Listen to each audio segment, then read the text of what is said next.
Olá, boa tarde. Hoje é segunda-feira, dia 9 de agosto. Está começando agora mais uma edição do programa Conecta. Eu sou Delana Buza, aqui comigo hoje está a jornalista Gisele Dalpiaz e a gente começa já falando de uma audiência pública que vai ser realizada aqui no Parlamento daqui a pouquinho, às 2 horas, né? Isso, né, Gisele? Exatamente, uma audiência pública promovida pela deputada Paulinha no âmbito da Comissão de Legislação Participativa e que vai tratar sobre a política estadual de incentivo ao terceiro setor. E nós recebemos hoje, então, no programa Conecta, a proponente desse debate, deputada Paulinha, muito obrigada pela sua participação. Em resumo, qual é o objetivo desse debate que será proposto, que será realizado logo mais às 2 horas da tarde? Então, meninas, eu estou bem feliz com essa audiência, com esse passo que se dá, porque nós vamos, de fato, discutir a implementação de um marco regulatório para o terceiro setor. Nós temos mais de 40 mil instituições ligadas ao terceiro setor, que representam, que compõem o terceiro setor no estado de Santa Catarina, e não temos uma política sólida, protecionista para elas, de apoio para elas. E o que nós queremos é instruir regramentos para que mesmo os incentivos fiscais federais e os incentivos estaduais que estão chegando aí possam estar mais disponíveis para essas instituições a partir de agora. A gente também tem no projeto de lei a criação da Casa do Terceiro Setor, que é um ambiente de apoio para as instituições. Mas, enfim, como é um setor muito vivo e que precisa de muito apoio ainda, nós decidimos expor o projeto de lei para que a sociedade se manifeste e nos ajude, inclusive, a corrigir a matéria, para que ela chegue ao plenário mais aperfeiçoada, com mais adensamento em relação ao que ela propõe. Deputada, gostaria que a senhora explicasse para o público que nos assiste o que é exatamente esse terceiro setor. Então, a gente tem o poder público, né, as empresas privadas e o terceiro setor são todas as instituições que compõem a nossa força estadual, mas que não tem finalidade lucrativa. São as APAES, as AMAs, as associações desportivas, a Rede Feminina de Combate ao Câncer, enfim, tem um sem número de instituições no estado, como eu te disse, somam mais de 40 mil, que fazem um trabalho voluntarial, mas que precisa de dinheiro para se manter de pé, né? Então, a nossa vontade é criar mecanismos, por meio de lei, que o terceiro setor possa acessar mais recursos. Até por meio de capacitação, né, deputada? De qual a maneira, de que forma que esse terceiro setor vai conseguir, né, esses incentivos fiscais, enfim, e recursos. Tu sabes que a gente tem um trabalho muito legal no nosso mandato chamado Escola de Líderes, cujo objetivo é exatamente isso. Além do Escola, a Rede Laço, conduzida pela primeira-dama, pela dona Késia, também está fazendo um trabalho semelhante junto com a FAPESC, com universidades, no sentido de capacitar as instituições para que, de fato, elas possam ter acesso efetivo a esses recursos. Isso que tu falou é muito importante. Deputada, o seu projeto hoje tem essa audiência pública, né? Vai escutar a opinião de todos sobre ele. Eu queria que tu falasse um pouco sobre a tramitação, né? Quais são daí os próximos passos depois dessa audiência pública? Então, ele deve seguir, ele ainda está na CCJ, depois da audiência pública, esses resultados vão para a comissão e deve seguir para a comissão, em seguida a comissão de finanças e depois para a comissão de assuntos públicos. E aí se encerra a discussão. Eu acredito que a gente vota ainda nesse semestre o projeto de lei. Nós também estamos muito preocupados em ouvir a Fiesc, o setor produtivo, porque eles são uma grande fonte de colaboração no que concerne às leis de incentivo fiscal, tanto as federais, que já estão consolidadas, quanto as estaduais. Para vocês terem ideia, no ano passado, a indústria deixou de aportar mais de 300 milhões em projetos sociais que poderiam ser aportados por falta de conexão também de bons projetos, né? Então, a ideia de criar um marco regulatório é que a gente tenha um ambiente de discussão permanente, aproximando todas as pontas e trazendo mais dinheiro para a sociedade civil. Deputada, para finalizar, quais as entidades que devem participar? Quem vai participar desse debate logo mais? A gente convidou representantes de todas as instituições e também representantes do governo, por meio da Secretaria de Desenvolvimento Social, a Larissa Crepaldi, que é a diretora especialista da área, Kelvin, que é o presidente da Fundação de Esportes, também vem, e muitas instituições do terceiro setor. Rede Feminina, AMAS, APAES, representações esportivas também, Nós vamos ouvir também a palavra de uma especialista que é servidora do Estado, Pilar Sabino, que é especialista nessa área de captação de recursos. Então, a ideia é, de fato, construir o projeto de lei com gente que atua no terceiro setor. Nada melhor do que ouvir as necessidades, né, para implementar, para o projeto ficar ainda mais robusto, digamos assim. Né? É isso aí.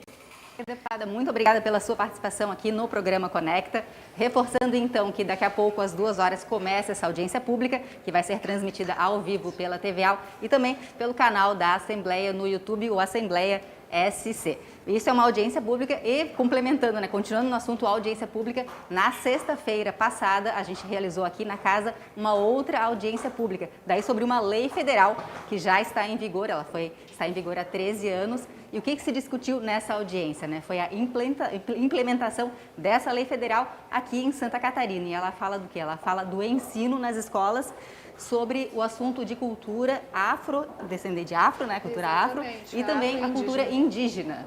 Exatamente. Como a Deluana falou, essa lei ela existe desde 2008, e até então ela não foi regulamentada, ou seja, ainda não está sendo ofertada, aplicada nas escolas da rede estadual, essa disciplina, então, de História e Cultura afro e indígena, afro-brasileira e indígena, para estudar, para reforçar, aplicar isso nas escolas, com o intuito de ensinar os estudantes sobre a formação da população brasileira. Então, essa lei, apesar de 13 anos de aprovação, ela ainda não foi regulamentada. Então, a Comissão de Educação promoveu esse debate com o intuito de começar a acelerar esse processo. Então, vários educadores foram convidados, participaram desse debate, e um dos encaminhamentos dessa audiência pública foi a criação de um grupo de trabalho, como explica a proponente da audiência, a deputada Luciane Carminati, do PT. Vamos acompanhar. Esse grupo tem que pegar isso e fazer um planejamento agora. O que é formação, o que é material, o que é encontro, o que é lei, o que é, cada ação, cada diretriz. E, a partir daí, a gente vai construir os responsáveis por cada ação. Nós ouvimos, então, a deputada Luciane Carminati, que é a presidente da Comissão de Educação, que foi quem capitaneou essa audiência pública realizada na sexta-feira da semana passada. Delu, só mais uma informação. Esse grupo de trabalho que será criado, ele será formado, então, por representantes de movimentos negros e indígenas e com a participação também da Assembleia Legislativa. Grupo esse que, então, vai se debruçar agora sobre a implementação dessa disciplina de História afro-brasileira e indígena na rede estadual de ensino. E reforçando também que todo esse material está também nas nossas redes sociais. E falando em redes sociais, agora a gente vai com o nosso colega Rony Ramos, que está na redação aqui da Assembleia, para falar para a gente quais são os destaques aí dessa semana nas redes sociais do Parlamento. Rony, boa tarde. Olá, Delu, Gi, você que nos acompanha.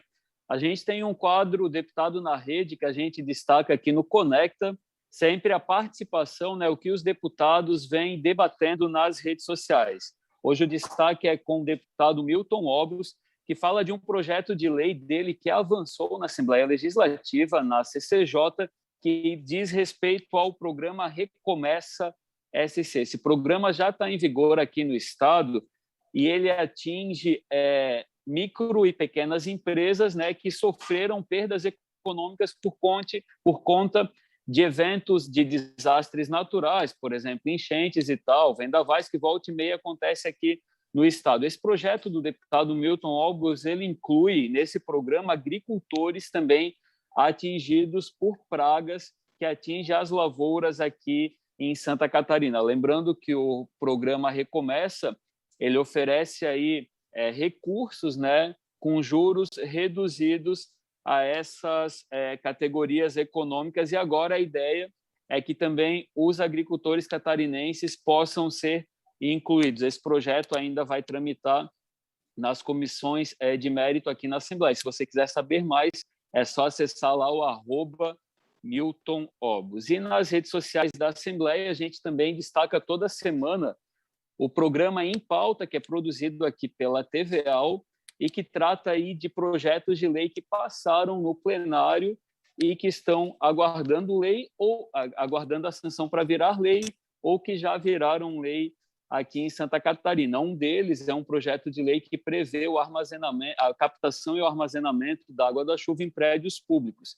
Então, você acessa lá o @AssembleiaSC no Twitter, no Facebook e também no Instagram, para saber mais sobre esses projetos aí que avançam aqui na Assembleia Legislativa. E lembrando que as 2 audiências públicas de hoje, a gente vai fazer chamadas aqui no Instagram e também no Facebook pelos stories. Você arrasta para acompanhar o debate ao vivo pelo YouTube. Voltando com vocês aí, meninas. Até mais, boa semana. Oi, Rony, então muito obrigada pela sua participação aqui no programa Conecta. Gisele, agora vamos falar sobre uma lei que foi sancionada na semana passada pelo governo do estado, referente a uma lei que foi aprovada aqui no parlamento e que beneficia alguns municípios que sofreram com a estiagem e que agora vão poder ter acesso a novos recursos, é isso, né? Exatamente. O governo do estado apresentou um projeto de lei que foi aprovado aqui pelos deputados com bastante celeridade na tramitação. Os deputados, do início ali desses períodos de estiagem, quando houve um prejuízo muito grande para os municípios, sempre trouxeram esse assunto para a pauta, né? Principalmente a bancada do Oeste sempre tratou com muita cautela essa pauta, e os deputados aprovaram então esse projeto do Executivo, né, para a liberação de recursos emergenciais de auxílio aos municípios afetados. Só que 7 cidades catarinenses não conseguiram receber os recursos por dificuldades ali no encaminhamento de documentos, por questões burocráticas, não foram contemplados com esses recursos. E agora, então, essa lei sancionada, ela inclui esses municípios, conforme explica a repórter Denise Félix. Pode acompanhar. Em Santa Catarina, uma lei aprovada recentemente possibilita a transferência de recursos para municípios atingidos pela estiagem no ano passado.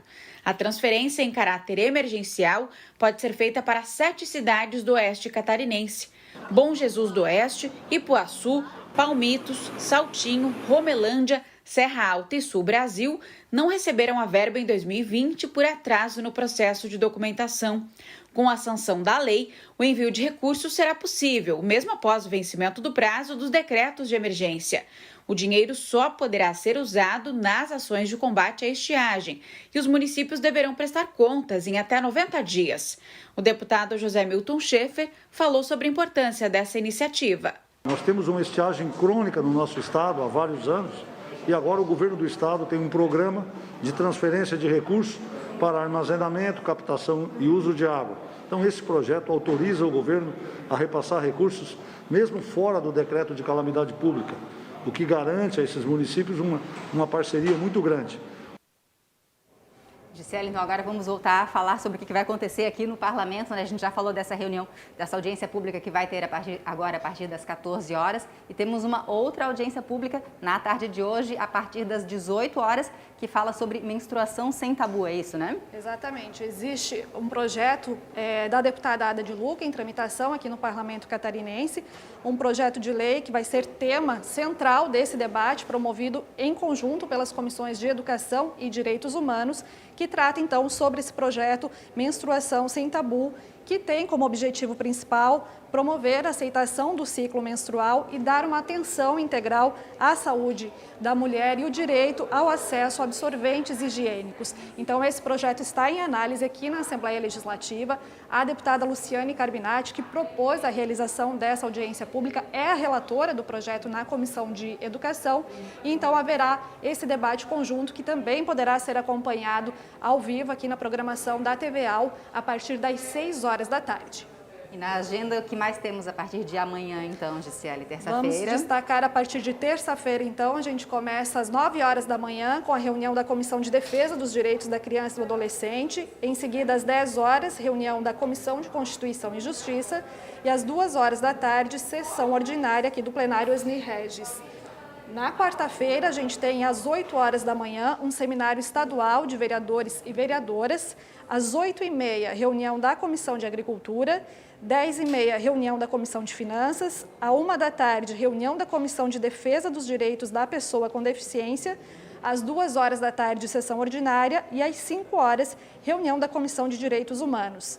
E já na quinta-feira, tradicionalmente, a sessão ordinária a partir das 9 horas aqui, direto do plenário Osni Regis. Essa é a agenda, então, de atividades programadas para esta semana aqui no Parlamento Catarinense, atividades que terão transmissão da TVAL, cobertura de todos os nossos veículos, rádio, TV e agência L. Isso aí, muito obrigada, Gisele, então. Obrigada uma boa também, tarde Lu. para todos.